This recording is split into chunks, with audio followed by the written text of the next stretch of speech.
Época de pausa por conta da Copa do Mundo de Clubes fez com que vários times dessem férias aos seus atletas e também o departamento médico.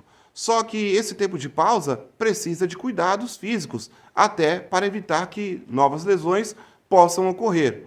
O médico especialista explica por que isso ocorre e quais cuidados que devem ser seguidos pelos clubes. Olá, meu nome é Felipe Caiati. Eu sou médico ortopedista, especialista em joelho e em medicina regenerativa. E hoje eu gostaria de responder algumas perguntas que nos foram feitas aqui. A primeira delas é sobre o caso do Santos. Nós temos notado que a equipe em alguns jogos tem apresentado uma queda no rendimento, principalmente no segundo tempo. E um dos questionamentos que foi feito é se isso está relacionado à idade ou ao modo como o treinamento tem sido gerenciado. Então, uma coisa que é importante é, na maior parte das vezes, o elenco do time, ele basicamente é constituído de atletas mais jovens. Então, eu acredito que o fator idade não seja o fator preponderante. O que muitas vezes acontece é que o time ele tem uma resposta baseada na individualidade de cada atleta. E isso é uma coisa que cada vez mais tem sobressaído no meio do esporte. Nós precisamos entender como é que cada atleta responde a determinados estímulos. Então, se nós massificarmos o treinamento e sobrecarregarmos demais os atletas, em alguns casos a gente vai sim ter uma fadiga muscular, o que não significa dizer que o atleta não está apto para o jogo.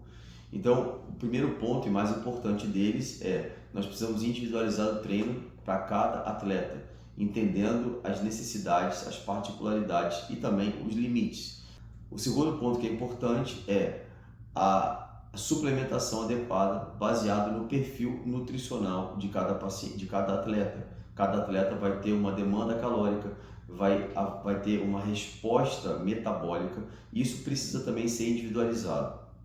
Uma coisa que talvez seja interessante é a questão de avaliar o treino, o trabalho em 2 períodos. Isso por quê? Porque quando você segmenta, você gera uma sobrecarga menor e com isso você aumenta o descanso muscular. É importante ressaltar que atletas, de uma maneira geral, trabalham num grau de estresse muscular, de limite entre o condicionamento máximo e a lesão muito próximo. Então, se nós não entendermos isso, por vezes vamos sobrecarregar de tal forma que podemos sim gerar um dano muscular, uma fadiga e até lesões, tá? Muito importante ter sono reparador, uma nutrição balanceada e também um tempo de descanso entre os treinos. Segunda pergunta que nos foi feita é sobre talvez alternativas que poderiam, em alguns casos, acelerar ou melhorar o desempenho dos atletas. Isso já foi meio que respondido na pergunta de cima. O que nós talvez hoje temos feito diferente do padrão é nós, em pacientes que têm apresentado alguma fadiga, alguma sobrecarga e, em alguns casos, até algumas lesões, nós temos utilizado a medicina regenerativa como uma técnica para acelerar processos reparadores, principalmente de pacientes de atletas que têm pequenas lesões, como pequenas lesões musculares, pequenos entorses, para que a gente consiga, através de células mesenquimais, acelerar o processo de regeneração muscular. E a terceira e última pergunta é, nessa pausa de um mês que nós teremos por conta da Copa do Mundo de Clubes, o que pode ser feito para que esses atletas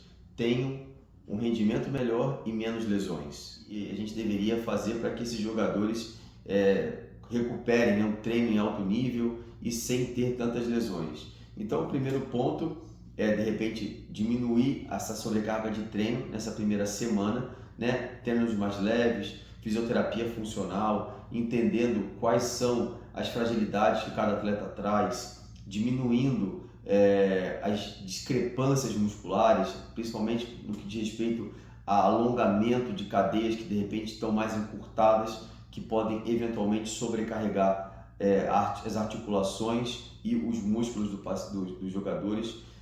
Segundo ponto, trabalhar o recondicionamento muscular, né? progressivamente, depois desse período de descanso, de equilíbrio, de liberação miofascial, começar com treinos um pouco mais moderados, que possa mesclar potência, resistência, sem gerar uma sobrecarga muito grande para prevenir lesões. E a terceira fase, aí sim, já no final desse mês, trabalhar um pouco mais de resistência, de treinos mais fortes, para que o atleta consiga voltar após esse período de descanso em alto rendimento.